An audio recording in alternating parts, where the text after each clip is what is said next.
Eu sou Irene e essa é a nossa sexta aula do segundo módulo do curso bíblico cronológico. Você é sempre muito bem-vindo aqui. A parte da Bíblia que vamos estudar hoje se encontra onde? Naquela referência que eu pedi para você ler. Gênesis, a partir do capítulo 41. Nós vamos até o final de Gênesis, o capítulo 50. Deus revelou então os sonhos de Faraó a José. Isso está no 41. 41, de 1 a 32, certo? Então disse José a Faraó: o sonho é um só. São 7 vacas magras e feias, e as 7 espigas miúdas e queimadas são 7 anos de fome.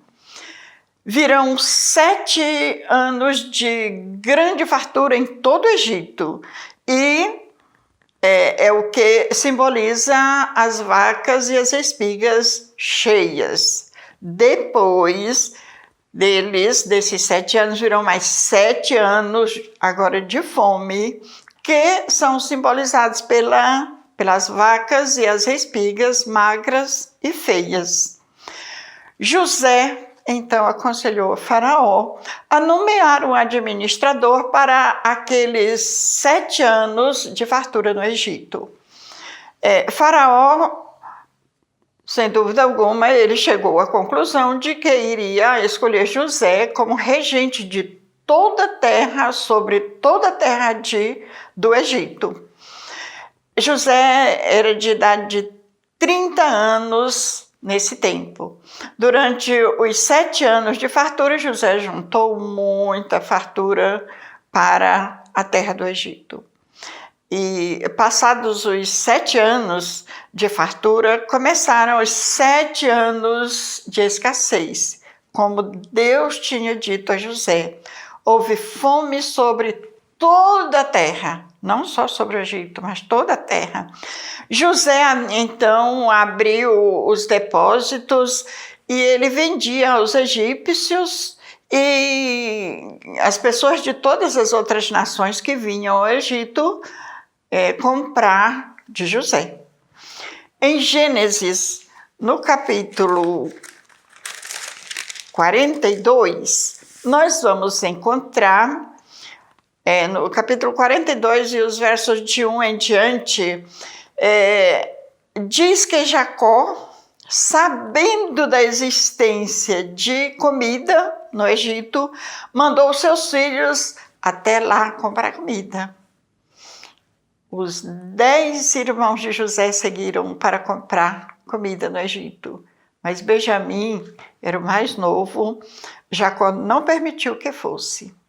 José, vendo seus irmãos, quando chegaram no Egito para comprar a comida, reconheceu-os e perguntou: de onde vocês estão vindo?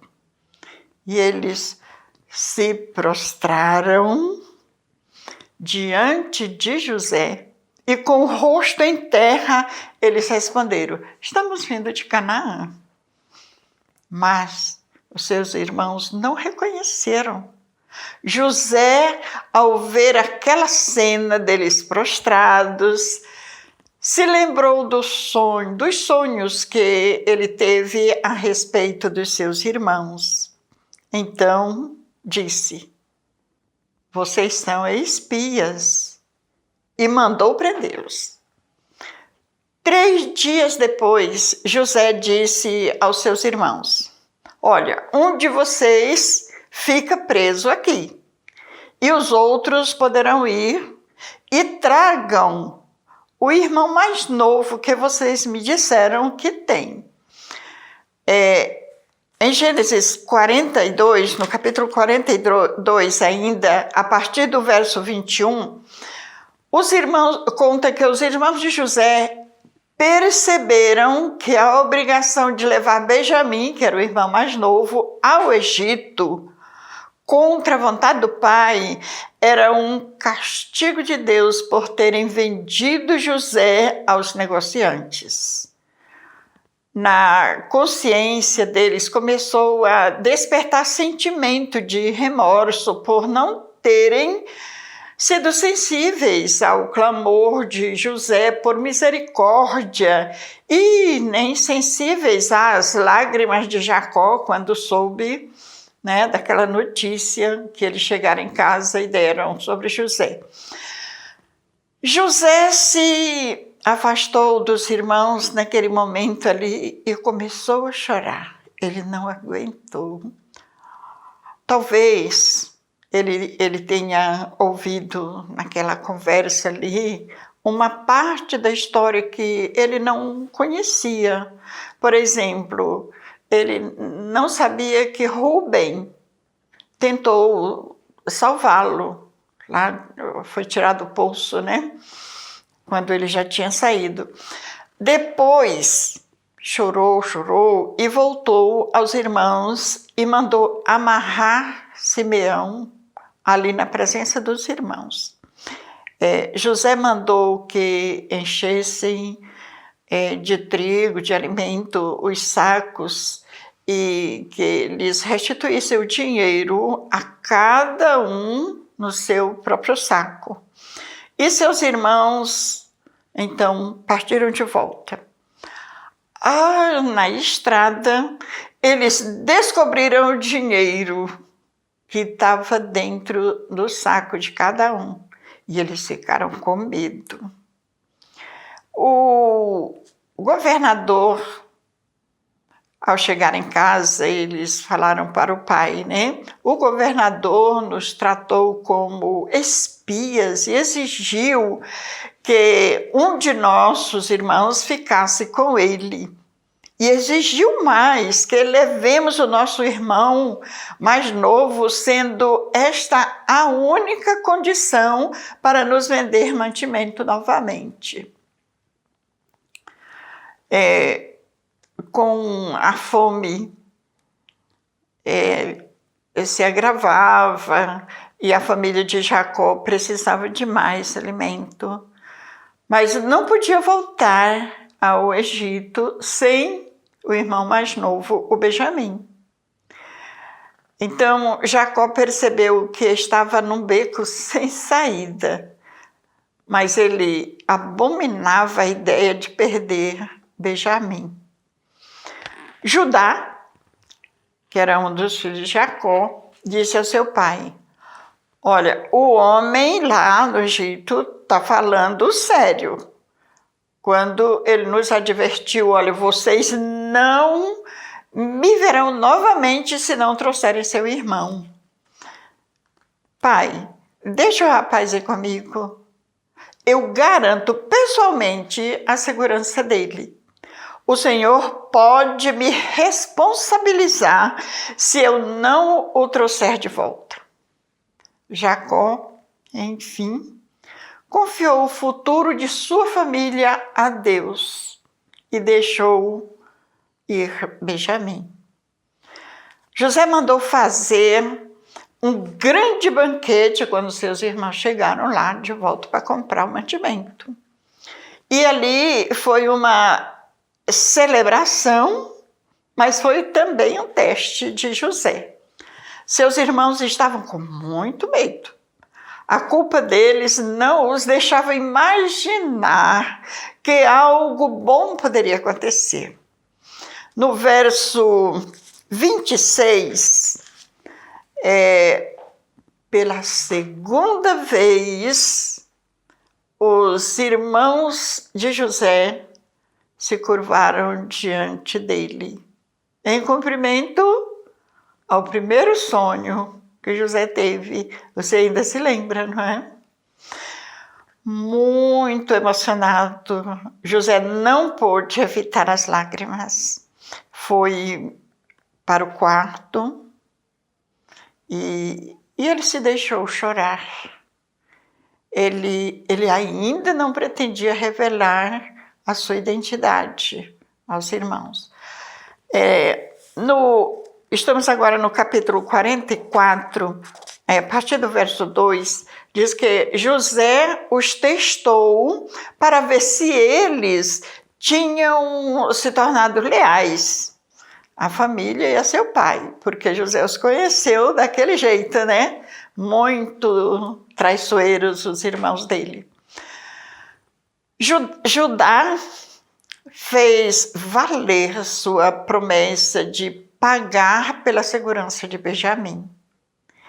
E o seu longo apelo, que você vai encontrar no capítulo 44, dos versos 18 até o 34, ele faz um apelo longo para ficar preso no lugar do rapaz, do Benjamim. É um dos atos de intercessão mais comovente das Escrituras e demonstra a preocupação de Judá e sua disposição de abrir mão de tudo por amor ao pai. Era outra pessoa agora, né? Com esse tipo de integridade de Judá, ele se mostrou um verdadeiro líder e qualificado para receber a bênção de filho mais velho, pelo qual viriam os reis de Judá. No capítulo 49, o verso 10, José, 49, o verso 10.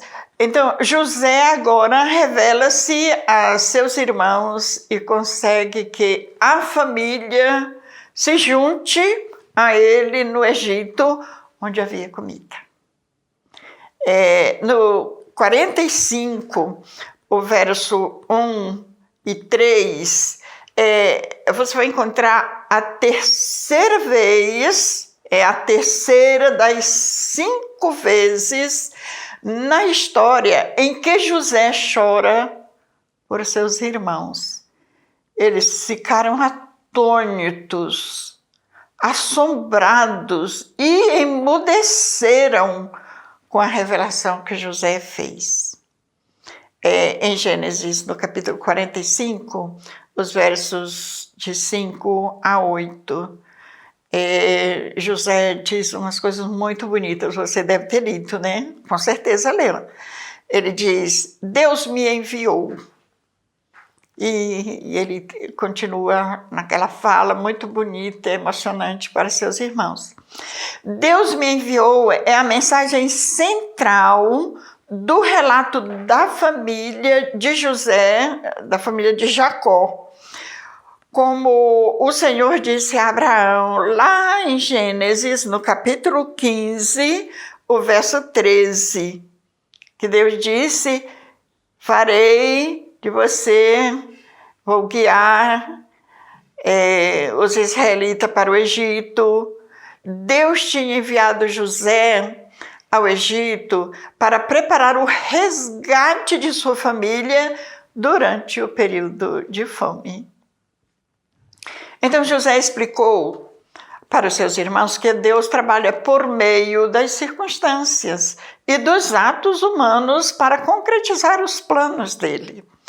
A certeza da vontade de Deus é a base para o perdão e reconciliação com aqueles que nos fazem mal e causam danos e feridas em nós.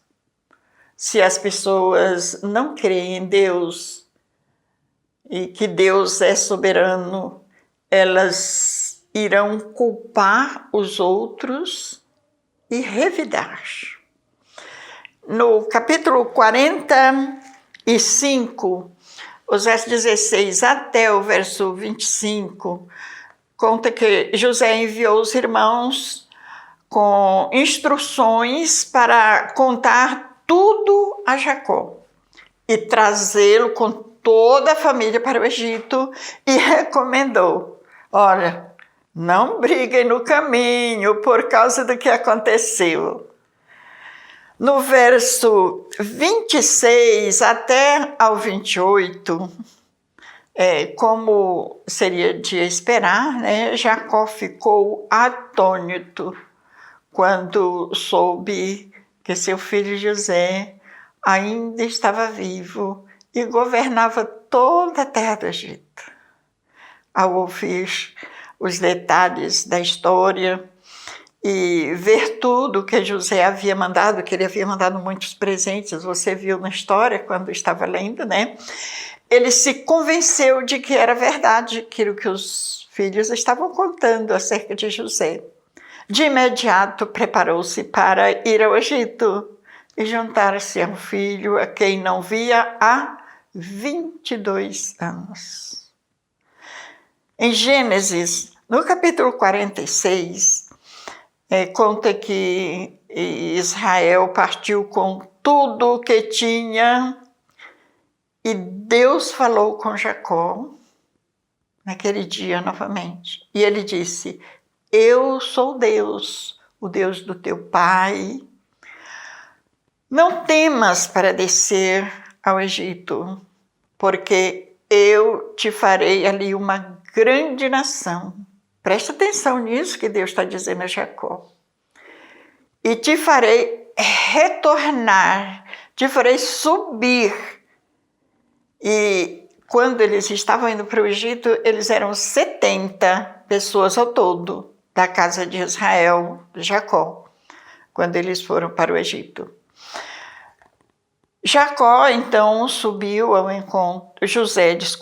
José subiu ao encontro do seu pai e foi um encontro muito emocionante. Ele se lançou ao pescoço do pai e chorou por longo tempo. No capítulo 46, dos versos 28 até o 34, enfim, Jacó reencontrou seu filho José. O reencontro foi tremendamente alegre. José tinha 17 anos quando viu o pai pela última vez e agora ele tinha 39 anos. Mais que uma mera reunião de família, aquele encontro foi a confirmação de que o plano de Deus permanecia intacto. Neste episódio, se cumpriu então a profecia que está em Gênesis capítulo 15, dos versos 13 até o 16, que eles iriam para um país estrangeiro se tornariam uma grande nação sem perder a identidade. No capítulo 45, o verso 16, até o capítulo 47, o verso 12, esse pedaço serve de transição. É quando a família inteira se muda para o Egito para viver na terra de Gósen, que era uma região fértil do delta do Nilo, do rio Nilo, onde eles viveriam pelos 4 séculos seguintes. Se eles não viessem para o Egito, certamente não sobreviveriam aos 5 anos de escassez que havia pela frente. No capítulo 45, o verso 10, conta que a família de Jacó ficou ali porque havia comida e água para eles e para os rebanhos que posteriormente foram mantidos ali pelos egípcios. E muitos anos depois, na sequência, nós vamos ver que os egípcios os subjugaram com trabalho escravo. Deus usou José para guardar a descendência daquele povo pelo qual viria o nosso Salvador. Através de um descendente de Judá, irmão de José, o libertador nasceria. Jacó morreu com 147 anos. José morreu com 110 anos. José, ele marca o fim de sua geração e da era patriarcal. Dali em diante, Deus tratou Israel como uma nação. Assim, nós chegamos ao último capítulo de Gênesis. Nossa próxima aula será no livro de Êxodo. E eu recomendo que você leia os capítulos de 1 a 11 de Êxodo antes do próximo estudo. Então, leia, releia, para nós começarmos a nossa próxima aula com você já por dentro, sintonizado com os acontecimentos, ok? Então, até lá!